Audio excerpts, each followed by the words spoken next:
Les amis, bienvenue, j'espère que vous allez bien, j'espère que vous êtes en forme. Aujourd'hui, nouvelle vidéo analyse pronostic. Cette fois-ci, on va parler du Grand Prix des États-Unis après une petite pause un petit peu inhabituelle dans le calendrier de la F1. La F1 reprend ses droits ce week-end du côté de Austin, plus précisément aux États-Unis. Un Grand Prix qu'il va falloir suivre avec énormément d'attention. Je vais vous expliquer un petit peu plus tard pourquoi dans la partie circuit de cette vidéo, avant qu'on parle des équipes. Tout d'abord, avant qu'on commence, eh bien, laissez-moi vous montrer le tableau des pronostiqueurs. Oui, le tableau des pronostiqueurs qui fait son grand retour et qui a été actualisé. Je remercie encore une fois Flavien, un abonné qui s'occupe de ce tableau, qui fait un travail monstrueux. Si vous avez pronostiqué depuis ce début de saison, vous pourrez retrouver votre nom. Si vous ne l'avez pas encore fait, eh bien, je vous invite à le faire. Je rappelle les règles. 3 points si vous me donnez le podium dans l'ordre. 1 point si vous avez juste le vainqueur. Il reste encore quelques grands prix. D'ailleurs, je prévois une petite surprise, non pas pour ce grand prix, mais notamment pour le grand prix du Mexique. Voilà, j'en dis pas plus, mais en tout cas, cela concerne les pronostiqueurs. Donc, je vous invite encore une fois à pronostiquer. Sur ce, les amis, ne perdons pas plus de temps. N'oubliez pas le petit like, le petit abonnement, et on est parti.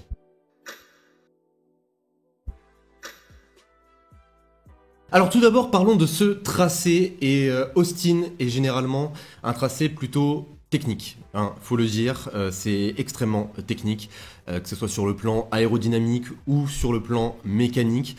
Chaque secteur va te demander quelque chose de différent. Austin est un réel défi, et c'est un défi qui est très très excitant. Pourquoi? Puisque généralement, si tu es rapide à Austin, eh bien tu es rapide partout, puisque ce tracé regroupe tout ce qu'il faut à un tracé. C'est une piste très technique et même plutôt complexe, on va dire, puisqu'elle est caractérisée par plusieurs sections qui nécessitent généralement des configurations différentes. Donc c'est pour cela qu'il est très très important à Austin de trouver les bons réglages. Pour un petit peu plus vous montrer cette complexité, si on prend secteur par secteur, alors le premier secteur, il est généralement dominé par une succession de virages rapides. Donc il va te falloir logiquement une voiture extrêmement réactive et surtout très très agile dans les virages. Dans le deuxième secteur, et c'est là où on en revient au compromis, puisque généralement si tu as un bon appui dans le premier secteur, eh bien tu vas forcément un petit peu réduire ta vitesse en ligne droite, et dans le deuxième secteur cela pourra peut-être te poser un problème, puisque là on parle de la plus grande ligne droite du circuit, et c'est généralement là qu'on peut dépasser. Donc c'est important également de trouver le bon équilibre entre un bon appui et une bonne vitesse de pointe. Dans le troisième secteur, là où on peut retrouver des virages à moyenne basse vitesse,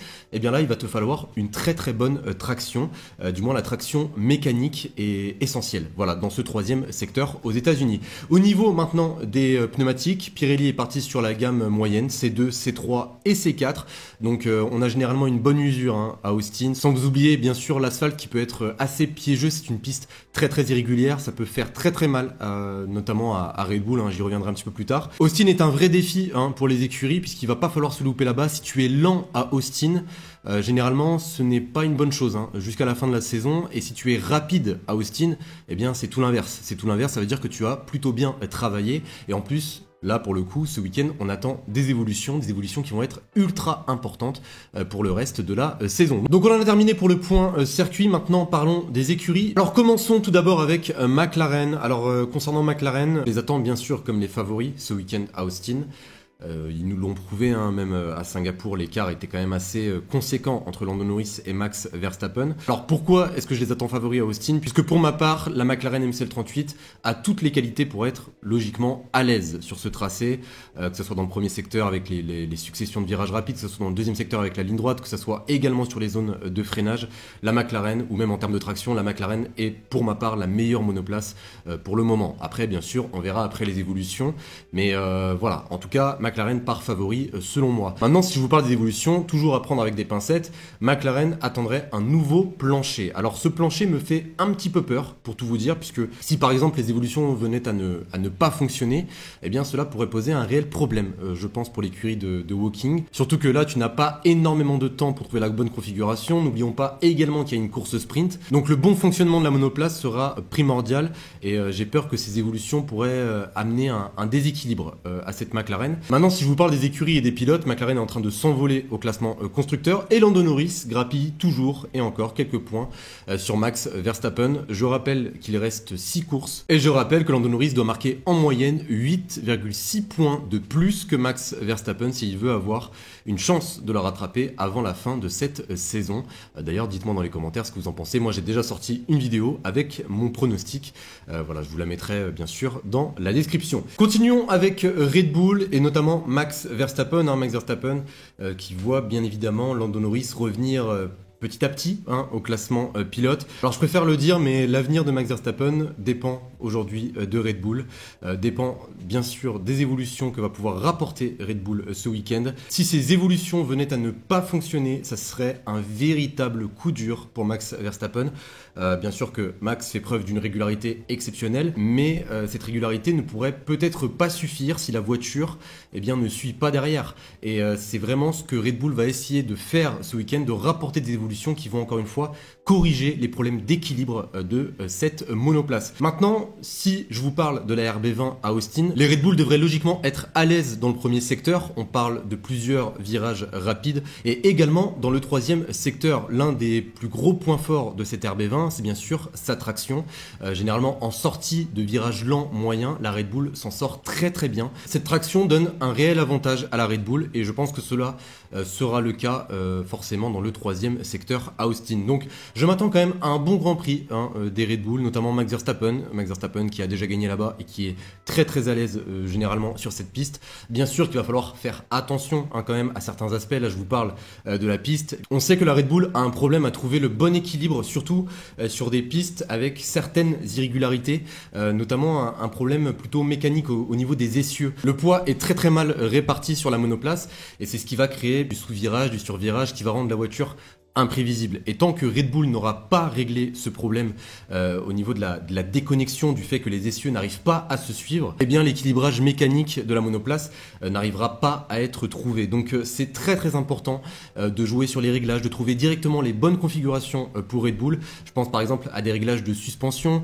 les rendre un petit peu plus rigides pour que la voiture absorbe un petit peu plus les bosses de ce tracé, comme ça a sans doute été fait par exemple à Singapour. Mais bon voilà, il va falloir trouver des solutions et les solutions passent normalement par les futures évolutions. Donc Red Bull n'aura pas droit à l'erreur, il faut des évolutions qui fonctionnent. On n'a pas encore eu de détails sur les évolutions que pourrait rapporter Red Bull, mais attention quand même, puisque si la Red Bull n'est pas performante à Austin, avec les évolutions, cela pourrait devenir un très très gros problème pour Red Bull jusqu'à la fin de cette saison et surtout pour Max Verstappen. Alors on continue avec Ferrari. Alors la SF24 va également avoir des évolutions ce week-end. On parlerait d'un nouvel aileron avant.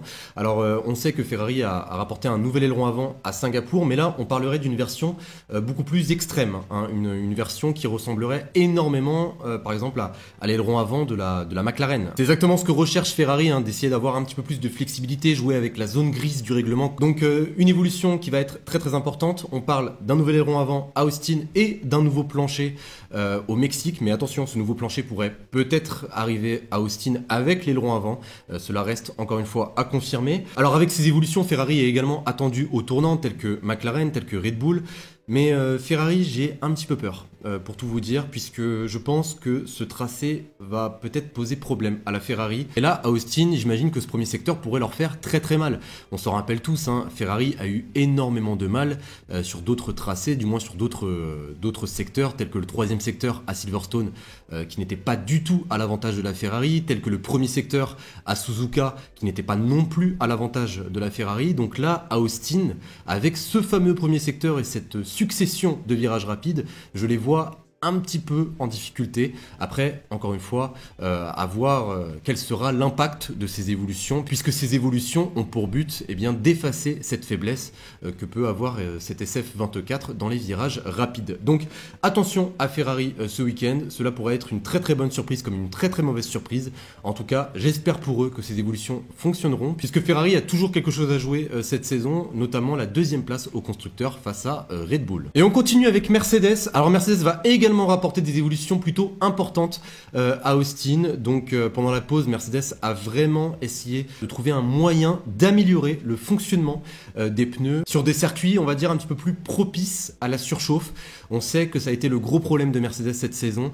Les pneus surchauffent très très vite. Lewis Hamilton s'en est plaint un nombre incalculable de fois. Donc Mercedes a vraiment essayé de travailler et de profiter de cette pause pour trouver des solutions. Pour ma part, à Austin, Mercedes a peut-être une carte à jouer, puisque je trouve qu'il y a quand même un réel travail, mis à part ce problème de surchauffe, je trouve qu'il y a eu un réel travail qui a été fait, surtout au niveau de la traction de la W15. Elle s'en sort bien mieux, ça s'est vu à Singapour. Il y a même Leclerc, pendant un moment, il était derrière George Russell, il l'a lui-même reconnu. Donc quoi, la Mercedes s'était améliorée sur ce point-là. Je reste persuadé que cette bonne traction va aider Mercedes ce week-end, notamment dans le troisième secteur. Donc à voir maintenant quelles seront les performances de la Mercedes. Donc on en a terminé concernant Mercedes. Je ne vais pas aborder d'autres écuries, tout simplement pourquoi, puisque j'attends vraiment de voir exactement les monoplaces en piste pour au mieux vous parler d'Alpine, d'Aston Martin, pour faire un grand bilan. Donc là, je vous ai donné les informations concernant les 4 écuries de tête, mais ne vous inquiétez pas, je vous parlerai des autres écuries un petit peu plus tard, bien évidemment, dans la semaine, et pourquoi pas même dans le débrief. Donc on en a terminé, et on est parti pour le pronostic. Alors n'oubliez pas de me laisser le vôtre, comme toujours, ça va être très très rapide, puisque ce Grand Prix, pour ma part, est l'un des Grands Prix les plus durs à pronostiquer. On ne sait pas quelles seront les performances de certaines écuries. Pratiquement du 100%, McLaren restera extrêmement performant jusqu'à la fin de cette saison. Mais mis à part McLaren, je ne sais pas qui sera derrière. Peut-être Red Bull, peut-être Ferrari, peut-être Mercedes. Tout dépendra du bon fonctionnement des évolutions. Donc c'est pour cela que mon pronostic va être extrêmement rapide. Pour la première position, je vais mettre Lando Norris. Il a énormément gagné en confiance. C'est l'homme du moment. Donc je pense qu'il devrait plutôt bien s'en sortir sur cette piste à Austin. En deuxième position, je vais rester sur Max Verstappen. Pourquoi? Eh bien, il n'y a pas forcément de raison. Comme je vous l'ai dit, je ne sais pas quelles seront les performances de certaines écuries, mais j'espère avoir une bataille pour la première place entre Lando Norris et Max Verstappen. Bien sûr que cette bataille au classement pilote les concerne tous les deux, donc j'espère une très très belle bataille entre les deux. Et en troisième position, je vais rester, allez, pourquoi pas... Il s'en est toujours bien sorti, je trouve, à Austin. Je vais rester sur Lewis Hamilton. Allez, pourquoi pas mettre Lewis Hamilton? J'ai longuement hésité entre Lewis Hamilton et Charles Leclerc.